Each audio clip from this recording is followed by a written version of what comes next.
ఇక్కడ కూడా ఏమైనా పొరపాటు జరుగుతుందేమని పోయి హాల్లో కూర్చుంటే న్యాయస్థానం గౌరవ న్యాయస్థానం ఏం చేసింది హైకోర్టు దాకానైతే పోయిరాపోయి ఫస్ట్ అని చెప్పి చెప్పడంతో ఆగింది. కానీ ఇది హైకోర్టుతో ఆగిపోయి మళ్ళీ సుప్రీంకోర్టు దాకా రాదన్న నమ్మకం అయితే లేదు.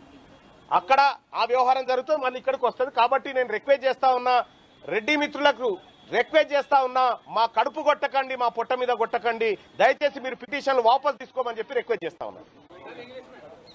కేసును విచారించలేరని మీరు భావిస్తున్నారా అని అనుకున్నప్పుడు లేదు సార్ వాళ్ళు విచారించగలుగుతారంటే మరి అక్కడికే పోండి అని చెప్పడం జరిగింది.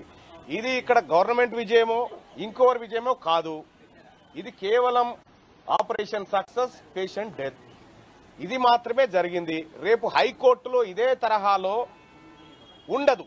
ఎందుకంటే అక్కడ జరిగేటువంటి ఆర్గ్యుమెంటు ఇందిరా సహాని కేసు వస్తుంది, Krishnamurthy versus union of India case వస్తుంది, ఇట్లా అన్ని కేసులు వస్తాయి. కాబట్టి ఇక్కడ రాష్ట్ర ప్రభుత్వం విన్ అయిందనో ఇంకోటని కాదు. నిజంగా విన్ అయ్యేది ఉంటే ఈ తెలంగాణ రాష్ట్ర ముఖ్యమంత్రి గారు చాలా ఇబ్బంది పడతా ఉన్నారు.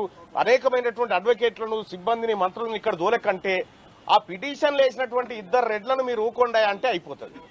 ఆ పని చేయకుండా అటువైపు నుంచి వాళ్ళని దోలిచ్చి, ఇటువైపు నుంచి మంత్రులను దోలిచ్చి తెలంగాణ రాష్ట్రంలో ఉన్నటువంటి జనాభా బీసీలనందరినీ ఆశల పల్లెకిలో ఊరేగిస్తూ ఇవాళ ఆఖరికి హైకోర్టులో ఉన్నటువంటి మ్యాటర్ ఆడ ఉండగా రేపు జడ్జి గారు రిటైర్మెంట్, మళ్ళా రేపు ఎవరైతే 8 తారీఖు అని చెప్పి చెప్పుకున్నారో ఆ జడ్జి గారు రిటైర్మెంట్ రేపు ఉన్నది.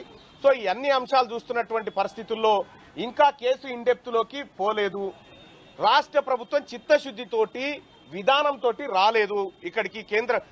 తమిళనాడు కేసును ఉదాహరించుకోనైనా ఆ రోజు జయలలిత గారు శపథం చేసి ఢిల్లీలో వచ్చి కూర్చొని అప్పుడున్నటువంటి ప్రధానమంత్రి గారితో మాట్లాడుకొని పార్లమెంటులో ఒక చట్టం చేసుకొని 9th షెడ్యూల్లో పెట్టుకొచ్చినటువంటి విధానం వేరు, ఇక్కడ ఈ రాష్ట్ర ప్రభుత్వం వస్తున్నటువంటి విధానం వేరు. ఈ రాష్ట్ర ప్రభుత్వం ఏంటంటే సాటుంగా గొంగడి మాటన చీకట్లో వీళ్ళకు రిజర్వేషన్ కాగితం వీళ్ళ చేతిలో పెట్టొద్దని చూస్తా ఉన్నది. కానీ న్యాయస్థానాల ద్వారా ఇది నిజమైనటువంటి రిజర్వేషన్ గా నిలబడదు. మాకు వాటాగా, మాకు హక్కుగా రావాల్సినటువంటి ఈ రిజర్వేషన్ ఏదైతే ఉందో ఇది ఖచ్చితంగా రావాలి. దీన్ని అడ్డుకోవాలని పదే వీళ్ళు చూస్తా ఉన్నారు. హైకోర్టులో కేసు వేసినారు, ఇక్కడ సుప్రీంకోర్టుకు వచ్చి కేసు వేసినారు. ఇన్ని రకాలుగా ఈ రిజర్వేషన్లు అడ్డుకోవాలని ఎవరైతే చూస్తా ఉన్నారో వాళ్లకు రిక్వెస్ట్ చేసినాము. తెలంగాణ రాష్ట్రంలో ఉన్నటువంటి మా బీసీల పక్షాన రిక్వెస్ట్ చేసినాము, మీరు పిటిషన్లు వాపసు తీసుకోమన్నాము. లేదు, మేము పిటిషన్లు వాపసు తీసుకోము, మేము అట్లాగే మొండిగా ముందుకు పోతాం, బీసీలకు 42% రిజర్వేషన్ రానియమనేటువంటి ధోరణితో పోతే మాత్రం తెలంగాణ సమాజంలో ఒక సరికొత్త ఉద్యమం పుడుతుంది, అది తిరుగుబాటుగా మారుతుంది.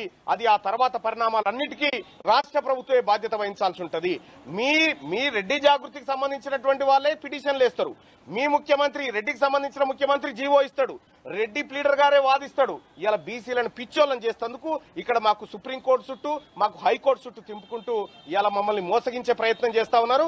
ఈ 42% రిజర్వేషన్ బీసీలకు రాకుండా పోతే ముఖ్యమంత్రి రేవంత్ రెడ్డి గారు బేషరతుగా రాజీనామా చేయాలని చెప్పి డిమాండ్ చేస్తున్నాం.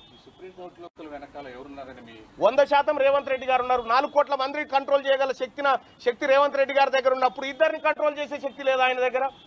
ఆయన చెప్పొచ్చు కదా, అయ్యా బాబు 70 సంవత్సరాల నుంచి మనం వాళ్ళకి సంబంధించినటువంటి అన్ని హక్కులు వాడుకుంటా ఉన్నాము, ఇవాళ మనం దాన్ని అడ్డుకోకూడదు అని చెప్పి వాళ్ళిద్దరిని ఎందుకు మేనేజ్ చేయలేకపోతా ఉన్నారు?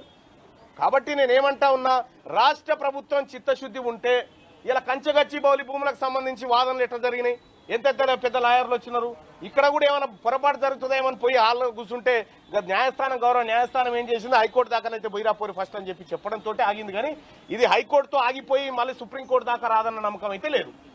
అక్కడ ఆ వ్యవహారం జరుగుతుంది, మళ్ళీ ఇక్కడికి వస్తుంది. కాబట్టి నేను రిక్వెస్ట్ చేస్తా ఉన్నా, రెడ్డి మిత్రులకు రిక్వెస్ట్ చేస్తా ఉన్నా, మా కడుపు కొట్టకండి, మా పొట్ట మీద కొట్టకండి, దయచేసి మీరు పిటిషన్లు వాపసు తీసుకోమని చెప్పి రిక్వెస్ట్ చేస్తా ఉన్నా.